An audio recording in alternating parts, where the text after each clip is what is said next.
I think we're getting close to some, again, Yeah. that's that idea, getting closer to this idea of critical mass here. If you Mm. get to a place, and you know this, you get to a place, you move from a time when people who were, exploring this area and talking about UAPs and strange occurrences and these anomalies and humanoids and whatever else, and we were sending them to their basements and sending them to the garages, Mhm. and we were making fun of them, their tinfoil hat people and all this stuff, right? And you mean we've gone from there to, it was the former senator and the late Senator Harry Reid who was out there in Vegas, sort of, you know, Mhm. and we've moved from all of that to full-on congressional hearings. You need to your point, you need to recognize what a move that is.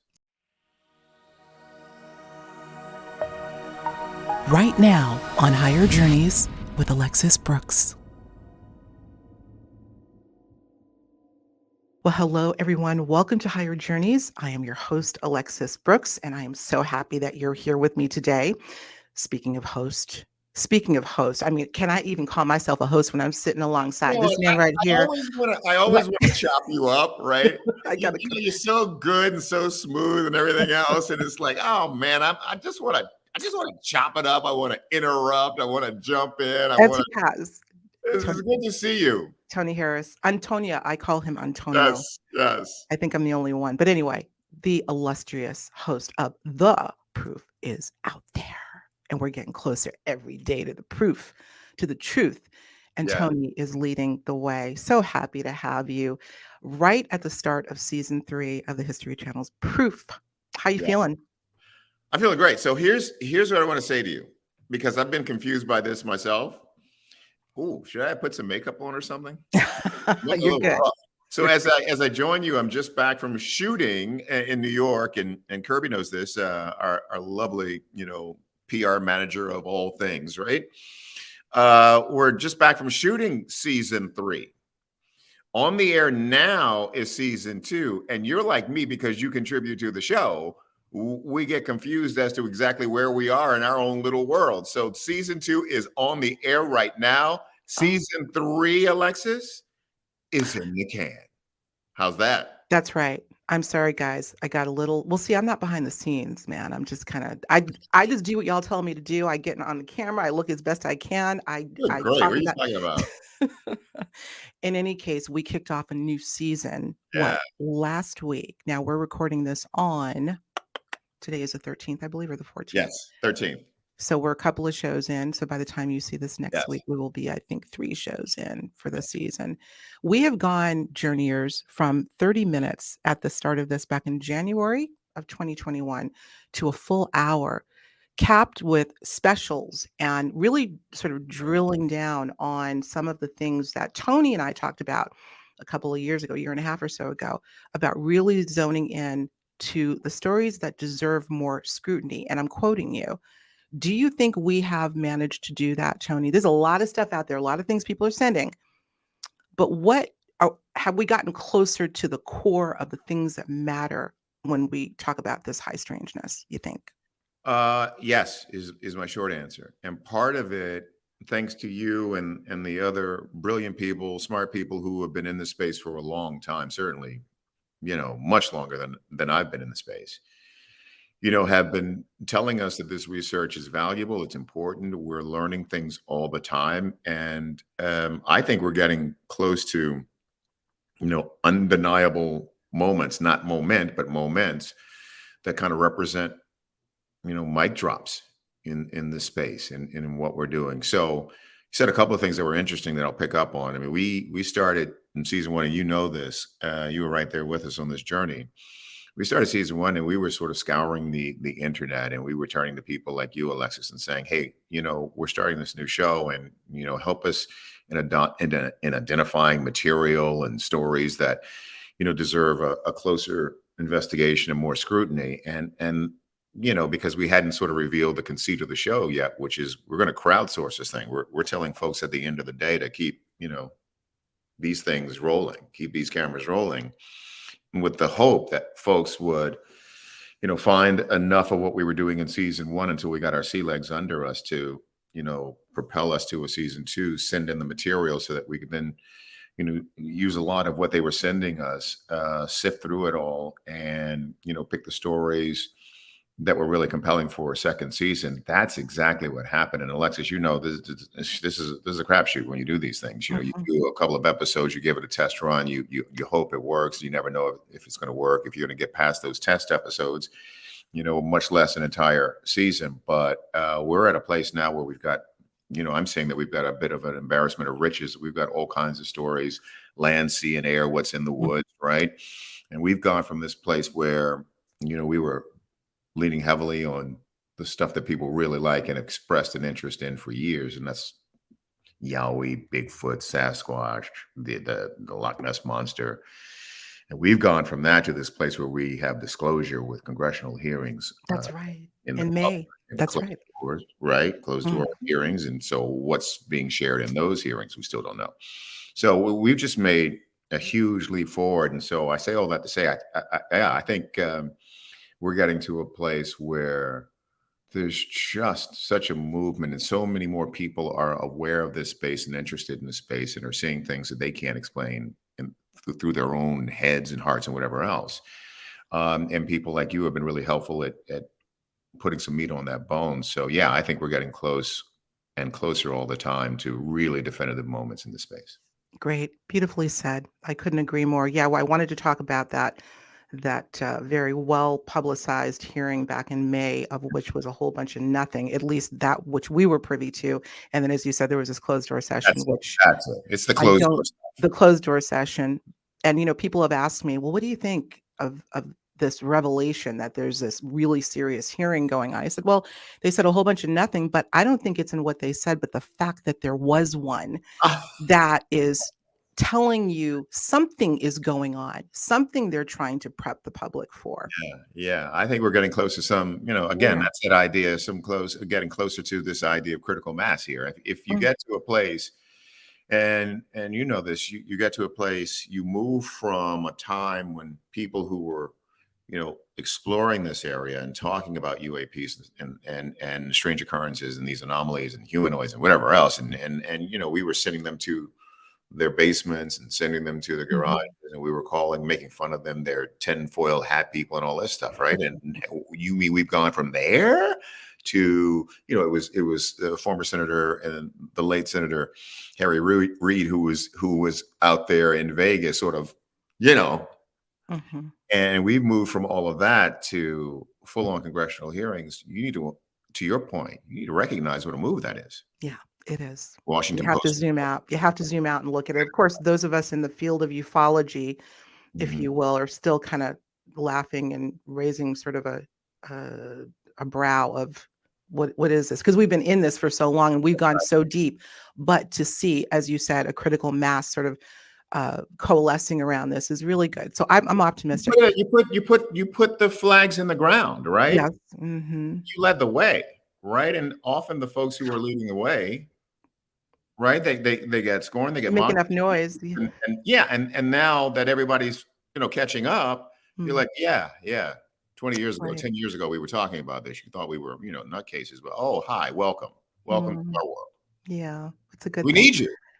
Before we go any further, God forbid I do not do this. You gotta now I know y'all have watched Proof at this point, but we've got a little sneak peek of I think this is open for our premiere. So let's run this and we'll talk about it on the back end. Okay? Okay, here we go. Tonight on The Proof is Out There. We're back, an all-new, supersized season with more amazing videos of the unexplained. What's behind these mysterious lights in Norway that have baffled scientists for decades? These videos are astonishing and unbelievable. Why is this girl crying tears made of glass? We've never seen anything like this before. Is this footage proof of a living African dinosaur? Although it's described as being an herbivore or a vegetarian, it's hyper-aggressive and territorial. And what was that in the skies above London? It seems to be morphing. It kind of narrows and then expands again to a ring shape. Around the globe are videos, What the heck is this? It's moving. photos, and sounds that defy explanation.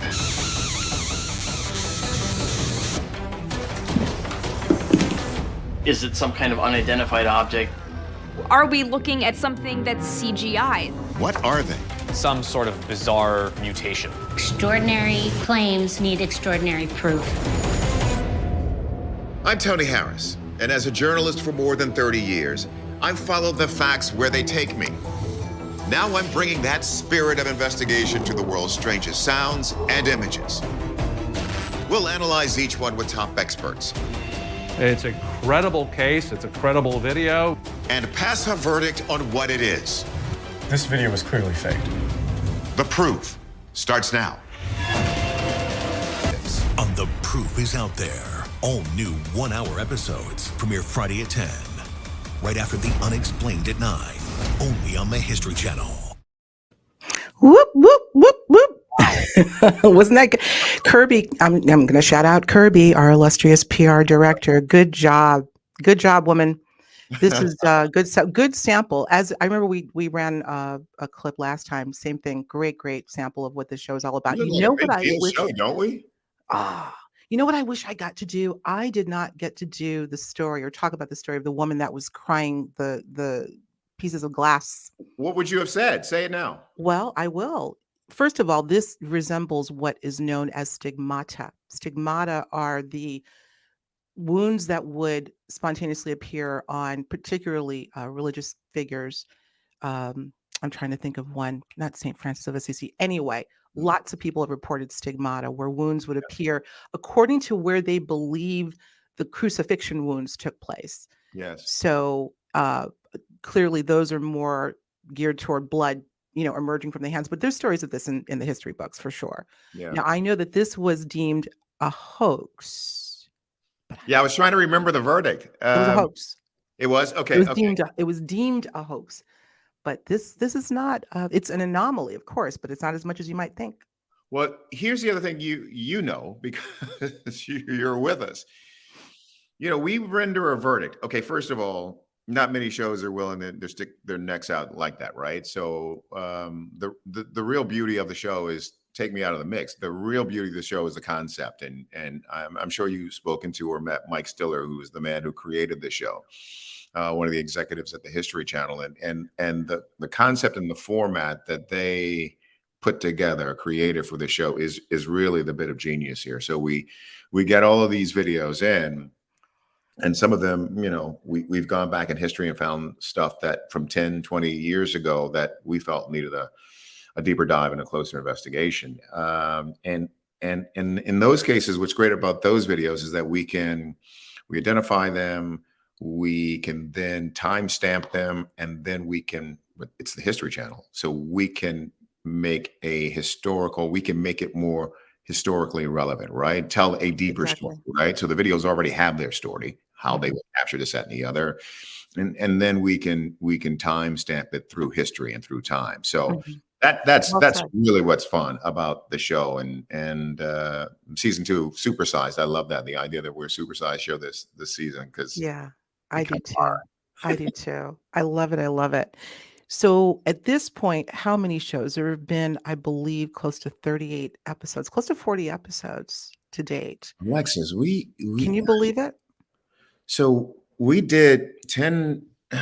We are close. And I mentioned Mike in part because he visited us on the set as we were wrapping and putting season 3 to bed. And so he was saying that we are close to 100 episodes of this show. Now, where am I getting 38? Yes, there is, what's also new this season, and you mentioned it, is that we've gone from a half hour, 2 half hours to make the 2-hour show. And I know that's significant in the TV space. I know that's significant when you get to a place where you have enough.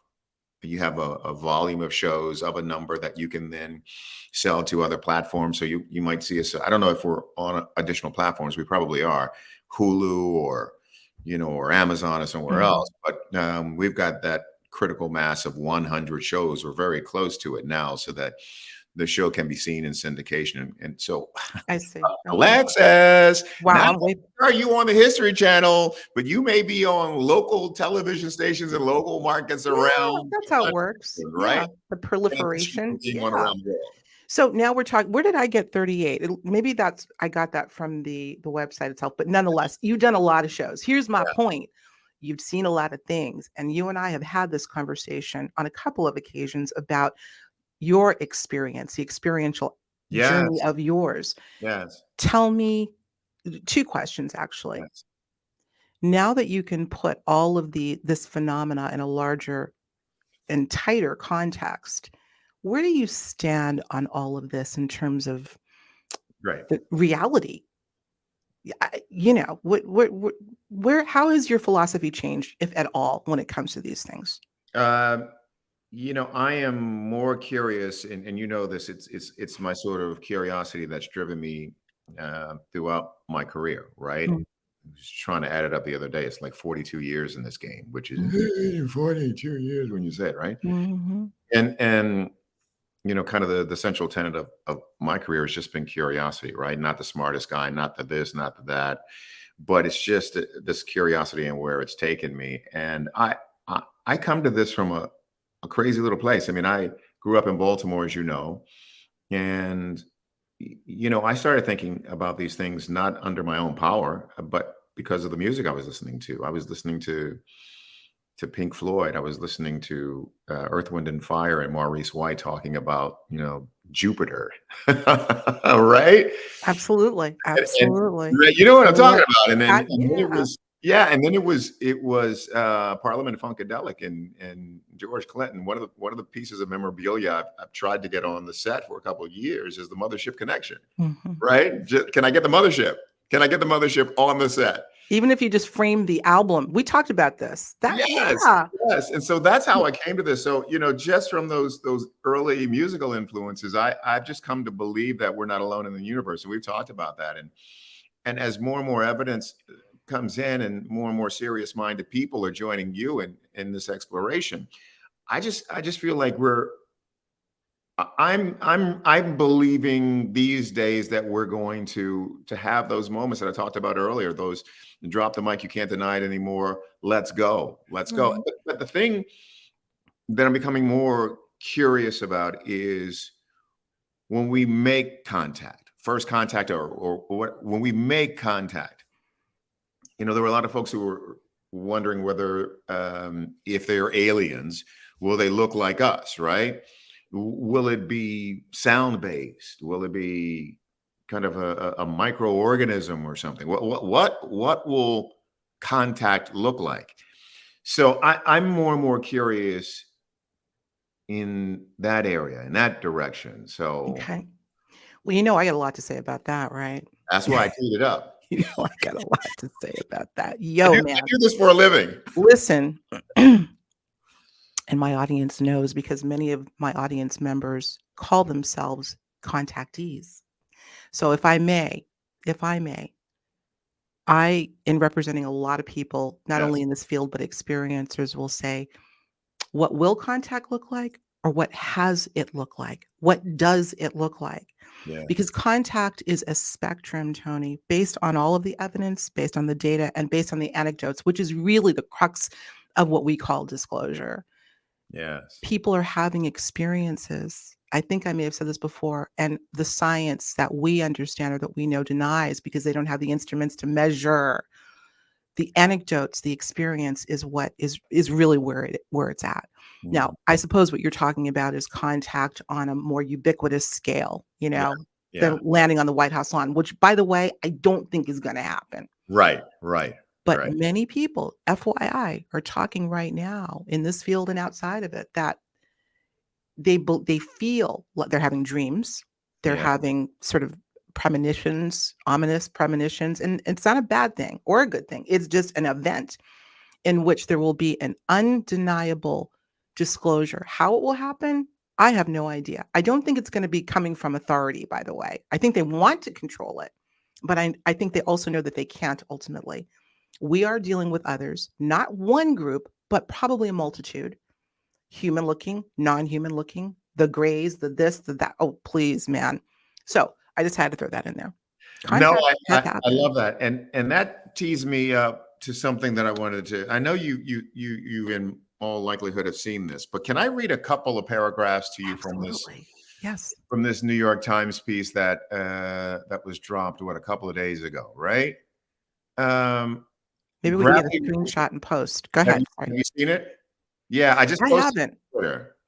So just a couple of paragraphs. Gravity rules outer space, shaping galaxies and indeed the whole universe, whereas quantum mechanics rules inner space, the arenas of atoms, elementary particles. The two realms long seem to have nothing to do with each other. This left scientists ill-equipped to understand what happens in an extreme situation like a black hole or the beginning of the universe. But a blizzard of research in the last decade on the inner lives of black holes has revealed unexpected connections between the two views of the cosmos, right? The implications are mind-boggling, including the possibility that our three-dimensional universe and we ourselves may be, you ready? Holograms, like the ghostly anti-counterfeiting images that appear on some credit cards and driver's licenses. In this version of the cosmos, there is no difference between here and there, cause and effect, inside, outside, or perhaps even then and now. Household cats can be conjured in empty space. We can all be Doctor Strange. I mean, how can you just not be fascinated by that, right? Well, once again, I'm going to comment on not so much what was said, although it's stunning, but the fact that it was said and published by a mainstream media outlet. Let me stop for just a second because my Siri, my Alexa heard something. My Alexa just heard something and just went nuts. Alexa, stop. You got to be kidding. What did she say? I wasn't really listening, but I wish that was recorded. Journeyers, check that out. Okay, not Alexis, so Alexa. Crazy. I can tell you some Alexa stories too. It's a little creepy. Let's talk about AI. Yes. So thank you for that. And maybe we can put up a screenshot of that article and post if we can track it down, or maybe Tony, you can, or Kirby can send it to me. That would be great for people to see visually. So here's the deal on that. I'm going to say the same thing that I said insofar as the congressional hearing on UFOs. It's not so much what was said, but the fact that it is being said by a mainstream media outlet. The holographic model of reality is one that is well known in this space that we occupy. And as a matter of fact, there was a major debate at the, I'm not going to remember the name of the institute in New York, of which I hate when names escape me, where it was debated on the reality of a simulated model of and before you go any further, if I'm not super connected to you right now, I've lost where you. Oh, there you are. Okay, I was trying to find you again. Okay, I got you. We got a couple things going on. Technology. Alexa, be quiet. Alexa, be quiet. Alexis is speaking. All right, Alexa. No. This is a highly debated, but very, very also ubiquitous in the conversation of consciousness and quantum theory. There was a landmark book that I think you would enjoy called The Holographic Universe by Michael Talbot, landmark in this space, in which he postulates that not only is our universe and perhaps multiple universes holographic in nature, but our brains operate holographically. And he goes through a litany of evidence to show how that is through anomalous experiences, as well as just our everyday lives. And the things that we're seeing may not be solid as we think. So there you go. Hang on just a second. Kate, my daughter. No, come here. Because I need you. That's fine. I need a pen because Alexis just dropped something on me that I need to write down. This is my daughter. Hello, daughter. What's your name? Hey, I'm Caitlin. Hi, Caitlin. Nice to meet you. Nice to meet you too. Come here. You're cute. Come on and say hello. Say hello to the people. We're just all over the map today, Journey. Yeah. You want a real show? People, you've got a real show. What's the name of that book again? Because I do want to get it. The Holographic Universe. We will have a link, by the way, but I'll make sure you get the link. The Holographic Universe by Michael Talbot. It is a landmark book. Okay, great. Written in the late 90s. Unfortunately, he passed shortly thereafter the publication. And there's some great stories I can tell you offline about the publishing of that book and his being affiliated with Bud Hopkins, the late regression therapist on Contactees et al. What the Times is talking about has been known in research for years. The fact that they're talking about it means. What does that They say? know it can't be, you can't avoid it anymore. We're living in a holographic universe, perhaps. So we use language, and it may not be the most accurate, but in the show sometimes we use language that I guess makes it easier for folks to consume the material that we're sharing. But we use language like a simulator. People think it's the Matrix, and are we generally speaking talking about this area of study and research, or should we up our language a bit so that we're talking even more specifically about what it is we mean to say? That's an interesting question. I think we have to be careful with language because it Yeah, can be confusing and misleading. right. I think the key when you're talking about such complex things that has an air of mystery is to try to keep it as simple and distill it as best you can and not And still be accurate. yeah. Well, we're talking about concepts here. And again, words can be misconstrued.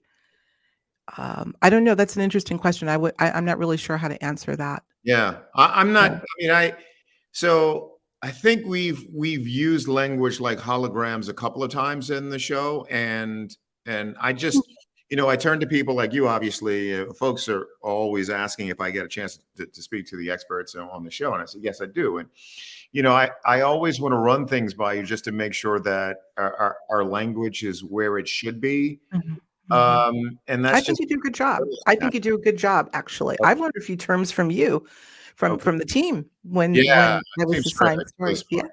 yeah, you have a great team. We have a great team, I should say. Yeah, because you're Yes, right there with us. absolutely. What's the strangest story you've covered so far?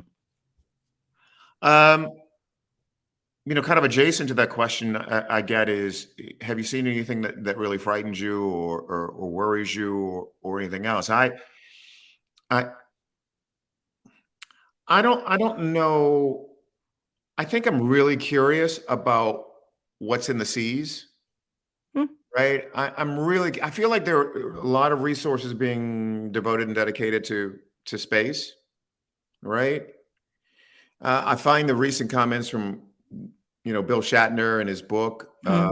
about the experience of his 10-minute or so flight into space. I found that very curious, where he found it a bit depressing, right? All of the darkness, and essentially saying that we should turn our attention more to this dot, our dot in the universe, right?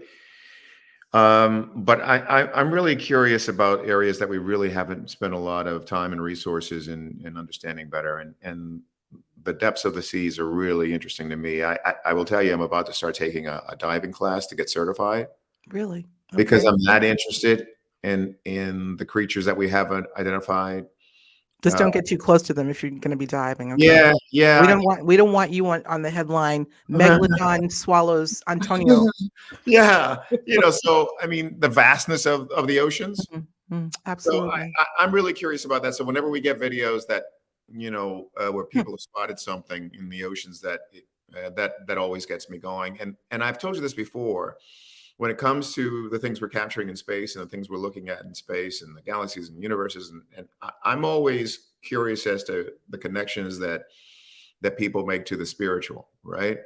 You brought that up before. Yeah, yeah. I'm Mhm. still interested in that, and I don't know. I think there is a there is a another set of stories and episodes of the show to explore what this what this exploration means to people kind of spiritually.